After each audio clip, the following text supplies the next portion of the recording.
Well, good morning, lovely ladies and gentlemen. Steve Collins coming to you from beautiful, gorgeous, unimaginably incredible, rainy San Antonio, Texas, the second most powerful, passionate, purposeful coach and speaker in the world. I hope you guys are fired up. Hey, let me show you something kind of cool.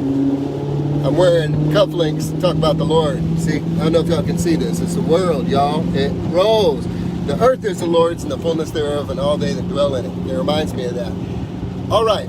How to kill, or the key to killing procrastination. The key to killing procrastination. You may have some friends that are going to want to hear a little bit of this, because this is going to absolutely adjust your paradigm in relation to the subject of procrastination. You will hear something you have never heard before, because it has not been said in this way, and I know it will leave an impact on you that will create an opportunity for you to step into the greatness that is possible to you with this new understanding. All right?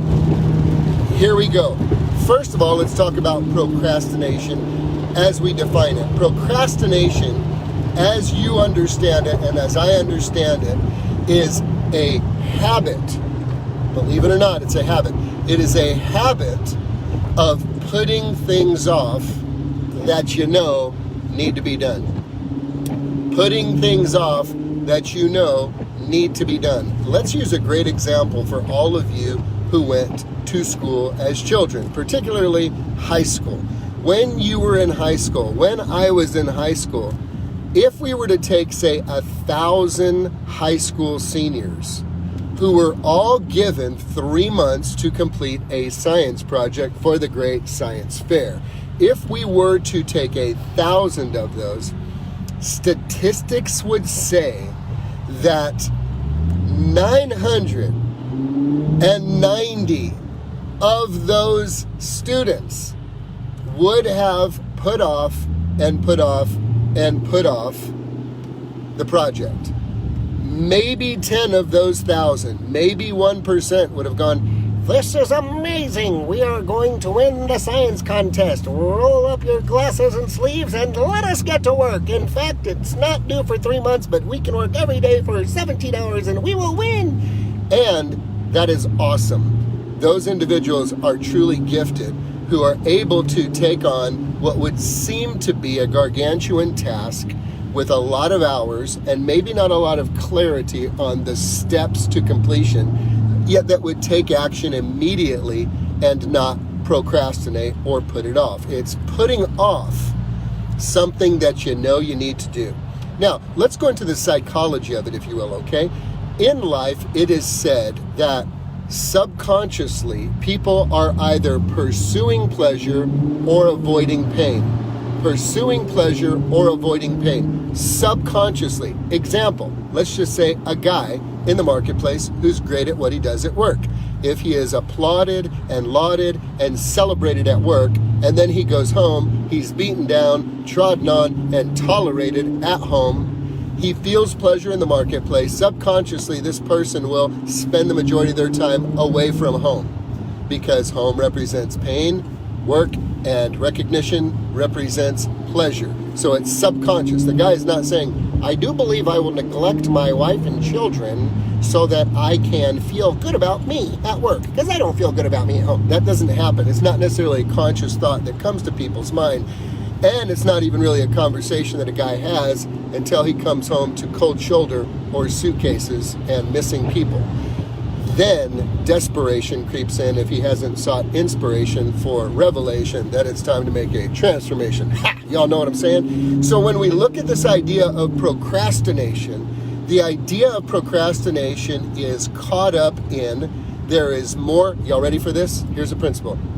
There is more pain presumed by the individual. There's more pain attached to starting the thing than there is to not starting the thing. Let me give you an example of the greatest procrastination. Everybody's going to see it at the post office on April 15th at about 5 o'clock in the afternoon, when you have lines that wrap around the building at the post office for people who put off doing their taxes, because the pain of doing the taxes now is greater than the pain of the deadline until we get close to the deadline. Then what did all y'all, including me, do in high school?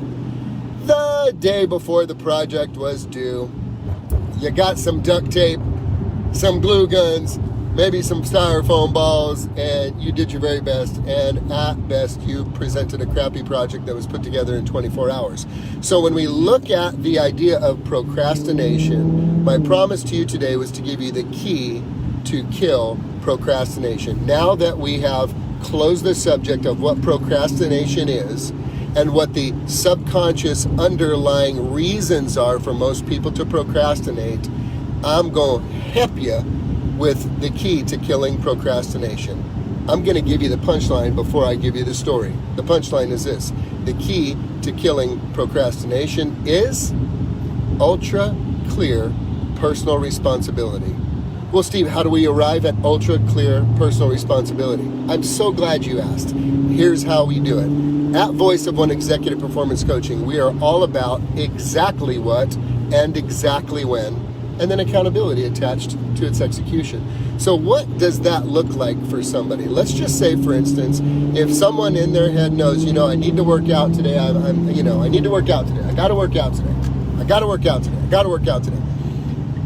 Yet the pain of the workout is not, the pain of the workout in their mind is greater than the taking action. So there's no real concern about it. There's no real pressure about it. There's no real clarity about it. And well, when I get time, and I don't know about you, here's what I do know, that the mornings are absolutely the best time to control your day, because the day can get away from you. Things happen during the day that you must respond to that you did not plan were happening. A kid gets sick at school, a flat tire, something happens at work, a project didn't get complete, something didn't come back the way you anticipated it, a friend needs an ear and a shoulder to lean on, something comes up and you get derailed from that. And because it was vague, you did not have an exactly what or an exactly when, then procrastination becomes this habitual justification of, well, I just didn't have time. Okay, two things about time real quick. These are bonuses for you. Zig Ziglar said this: it's lack of direction, not lack of time, that's the problem. It's lack of direction, not lack of time. We all have the same 24 hours in a day. So when you think about this idea of time, I want you to change your language if you want to feel the pain of personal growth and development and get to the next level in your thinking, and therefore ultimately a manifestation of how you show up in life. You don't get to say, I didn't have time ever again for the rest of your life. Now you have to say, it wasn't a priority. Well, now, Steve, that's rude. That really hurt my feeling. I have one feeling, and you hurt it. What do you mean? Well, here's what I mean. To say, I didn't have time is just exposing the lack of the priority that it was to you. I don't have time for date night. No, date night wasn't a priority. I don't have time to work out. No, working out is not a priority. Well, no, I really don't have time to work out. Well, go to the doctor tomorrow. If he diagnoses you with diabetes and says the circulation's cut off to your leg, and they're going to have to cut your leg off in a month unless you start working out. You think you might start working out? I think so, unless you want to be known as Hop-Along Skippity. Then you're going to start working out because it will be a priority. So it's not that you don't have time. It is that it is not a priority. So own that. When you say, I didn't have time, that's an excuse like procrastination. When you say it wasn't a priority, you're accepting clear personal responsibility. So how, Steve, can I know the key to kill procrastination? The key to killing procrastination is that you must determine exactly what you're going to do. In this scenario, we're talking about a workout in the evening. I'm going to work out in the evening. Okay, great. No, that's not what we need to hear. Here's what we need to hear. I am going to drive to the shops at La Cantera tonight. I'm going to park my car in valet parking at Perry's.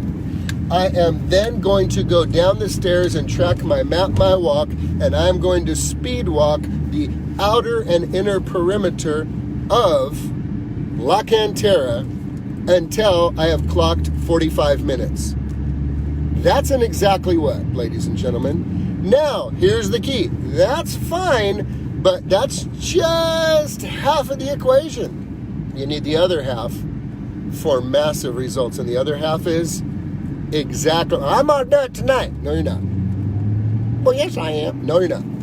Here's what I need to hear. I am going to do the 45-minute La Cantera walk, parking my car in valet at Perry's, going down the stairs and starting to map my walk, walking the perimeter tonight from 9 p.m. to 9:45 p.m. That's what I am going to do. Oh my goodness, ladies and gentlemen, now you know exactly what, and now you know exactly when. So procrastination has been killed. Procrastination is no longer part of that conversation because there's nothing to put off, because it's in your schedule and you have it scheduled. You have exactly what you're going to do, exactly when you are going to do it. So the word procrastination doesn't get to show up because you're not putting anything off, because it's on your schedule to do. Now what happens that procrastination is gone? Now you have to own the personal responsibility of this reality. I decided not to do it. I decided not to follow my schedule. Who decided it? That's right. You decided it. The personal responsibility that comes with exactly what and exactly when is magnificent. But the magic ingredient that ties it all together, ladies and gentlemen, is accountability. You want to make sure you're going to do it? You want to make sure it's going to happen? This is what it would sound like. Hello, Jane. Yes, Allie. Hi, Jane. How you doing? I'm doing fine, Sally. How are you? I'm doing fine, Jane. Hey, listen, I want to know if you want to meet me up at Perry's at 9 p.m. tonight at La Cantera so we can do a 45-minute walk. You be there? I'll be there. We both don't want to do it. It's rainy. We don't want to get wet, but we're committed. So you want to meet me there?